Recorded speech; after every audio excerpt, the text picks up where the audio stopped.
প্রিয় বন্ধুরা, আজকে আমরা জানব স্টিম ট্রাপ কত প্রকার ও কি কি এবং নামগুলো সহকারে আমরা এই ভিডিওর মাধ্যমে জেনে নেব। তার আগে জেনে নিই স্টিম কি। স্টিম হচ্ছে এক কথায় যদি আমি বলি জলীয় বাষ্পকে বোঝায়। অর্থাৎ আমরা কোনো ঠান্ডা পানিকে আগুনের মাধ্যমে গরম করে যে গরম পানি থেকে আমরা জলীয় বাষ্পটা পাই সেটাই হচ্ছে স্টিম। আর এই স্টিম বিভিন্ন ইন্ডাস্ট্রিতে বয়লারের মাধ্যমে তৈরি করা হয়। আর এই স্টিমকে আমরা বিভিন্ন হিটিংয়ের কাজে ব্যবহার করে থাকি। স্টিমকে যখন হিটিংয়ের প্রক্রিয়ার সময় ব্যবহার করা হয় তখন স্টিম পানিতে বা কনডেন্সে পরিণত হয়। আর এই পানিকে বা কনডেন্সকে আউট করার জন্য আমরা বিভিন্ন ধরনের ট্রাপ ব্যবহার করে থাকি। আর এই ট্রাপের কাজ হচ্ছে স্টিমকে ধরে রাখা এবং পানি বা কনডেন্সকে আউট করে দেওয়া। তাহলে বন্ধুরা, আজকে আমরা এই ভিডিওর মাধ্যমে জেনে নেব ট্রাপ কত প্রকার ও নামগুলো কি কি সে সম্পর্কে। বন্ধুরা, ভিডিওতে যদি ভালো লেগে থাকে তাহলে একটা লাইক দিতে ভুলবেন না। আপনার লাইকে আমার ভিডিও তৈরি করতে অনুপ্রেরণা জাগে।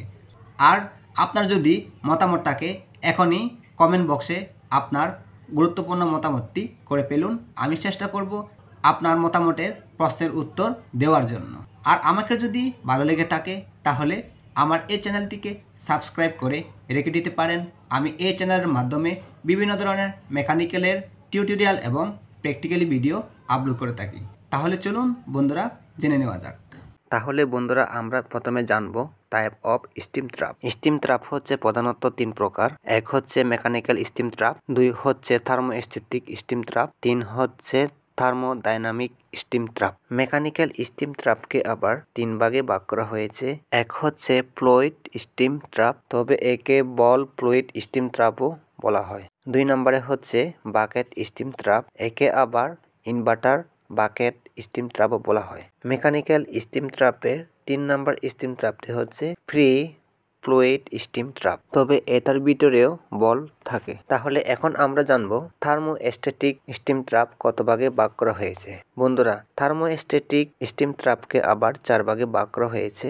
এক হচ্ছে লিকুইড এক্সপেনশন স্টিম ট্রাপ, দুই হচ্ছে ব্যালেন্স প্রেসার স্টিম ট্রাপ। বন্ধুরা, স্টিম ট্রাপের সব ট্রাপ বিভিন্ন ডিজাইনের হয়ে থাকে। 3 নম্বরে হচ্ছে বি মেটালিক স্টিম ট্রাপ, আর থার্মোস্ট্যাটিকের 4 নম্বরে স্টিম ট্রাপটি হচ্ছে বেলোইড স্টিম ট্রাপ। সর্বশেষে এখন আমরা জানবো থার্মোডাইনামিক স্টিম ট্রাপ কত ভাগে ভাগ করা হয়েছে। বন্ধুরা, থার্মোডাইনামিক স্টিম ট্রাপকে আবার 2 ভাগে ভাগ করা হয়েছে। এক হচ্ছে পিস্টন টাইপ স্টিম ট্রাপ, দুই হচ্ছে ডিস্ক টাইপ স্টিম ট্রাপ। তো বন্ধুরা, ভিডিওটি কেমন লাগলো? ভিডিওটি যদি ভালো লেগে থাকে তাহলে একটা লাইক করে দিয়ে যাবেন। আর বন্ধুদেরকে জানানোর জন্য ভিডিওটি বেশি বেশি করে শেয়ার করবেন। আপনার মতামত থাকলে অবশ্যই কমেন্ট বক্সে কমেন্ট করে ফেলুন। আমি চেষ্টা করব আপনার প্রশ্নের উত্তর দেওয়ার জন্য।